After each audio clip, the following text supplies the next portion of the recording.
আসসালামু আলাইকুম। আমরা এখন আমাদের যে জুলাই পদযাত্রা দেশ গড়তে, আমরা নওগাঁ থেকে এখন চাঁপাইনবাবগঞ্জের দিকে যাচ্ছি। এটা চৌবাড়িয়ার একটা রাস্তা, মানে বাংলাদেশ যে কতটা সুন্দর হতে পারে এটা যদি আমরা আসলে না আসতাম, এই বাংলাদেশের পথে প্রান্তরে না ঘুরতাম, তাহলে এটা অনুধাবন হয়তো এতটা করতে পারতাম না কখনো।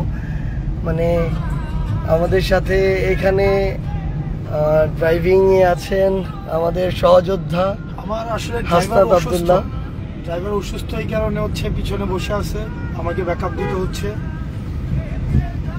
বাংলাদেশ অনেক সুন্দর। আসলে আমরা যত প্রান্তিক জনপদে যাব, যত মানুষের সাথে মিশবো, প্রকৃতির কাছে যাব, আসলে মানুষের প্রয়োজনও বোঝা যায় এবং মানুষের যেই চাওয়া সেটাও বোঝা যায়, এবং ইকোসিস্টেমের আলোকে কিভাবে পলিসি নেওয়া যায় সেই বিষয় সম্পর্কেও কিন্তু একটা অনুধাবন করা যায়। কিন্তু অধিকাংশ সময় আমাদের রাজনীতিবিদদের যারা পলিসি বানায় তাদের মাঠের সাথে সম্পর্ক থাকে না, আবার যাদের মাঠের সাথে সম্পর্ক রয়েছে তারা আবার পলিসি মেকিংয়ে তাদের আবার স্থান নাই। তো আশা করি জুলাই পদযাত্রার মধ্য দিয়ে আমাদের যেটা বাস্তব অভিজ্ঞতা হবে যে রাজনীতিতে 64 জেলার পথে প্রান্তরে একদম তৃণমূল পর্যায়ে পৌঁছে গিয়ে দেশটাকে দেখার, শুধু বই পুস্তকে না, টিভি সিনেমাতে না, বরং নিজে দেখার যে অভিজ্ঞতাটা হচ্ছে সেটা পরবর্তী সারা জীবন আমাদের পাথেয় হিসাবে কাজ করবে। আমরা গতকালকে জয়পুরহাট থেকে যখন নওগাঁ যাই, দুইটা বাজার আমাদের সামনে পড়েছিল, একটা হচ্ছে কীর্তিপুর আর একটা পাহাড়পুর। এই দুই বাজারের সামনের যে রাস্তা, ওই রাস্তাগুলোতে আমরা এত বড় বড় গর্ত পেয়েছি যে গর্তগুলোতে আসলে মাছ চাষ করা সম্ভব। তো এটা আমাদের মাথায় গেঁথে গিয়েছে যে আমাদের ওই দুইটা রাস্তা কিভাবে দ্রুত ঠিক করা যায়। আবার এই রাস্তা দিয়ে আমরা যখন যাচ্ছি, মানে কি অসাধারণ পরিবেশ, মন ভালো হয়ে যাওয়ার মতো আসলে। তো যখন আমরা এইভাবে মাঠে ঘাটে ঘুরে বেড়াচ্ছি, পুরো দেশ সম্পর্কে এই যে একটা জানা বা কিংবা ধারণা আমাদের তৈরি হচ্ছে, কোথায় কিভাবে বাইক চলে, কোথায় মেয়েরা সাইকেল চালায়, কোথায় রিক্সা চলে। ইভেন আমরা এই রাস্তায় নতুন একটা গাড়ি দেখেছি, যে গাড়িগুলো আমরা হয়তো দক্ষিণাঞ্চলে কখনো দেখি না।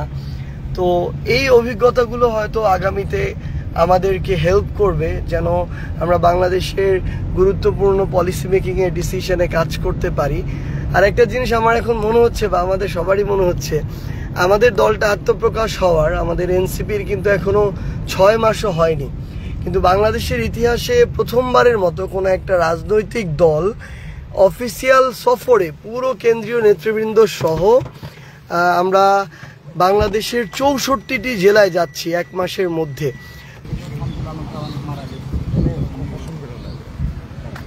এখন আমরা যে একটা নতুন করে একটা রাজনৈতিক দল করতে চাইতেছি, কি করা যায়?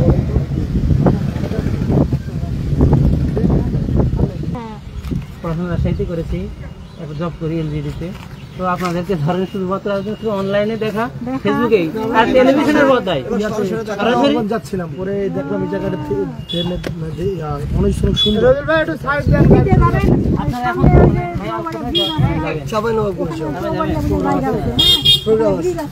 প্রোগ্রাম বলতে ওইখানে মানুষজনের সাথে একটু কথা বলতে যাবো।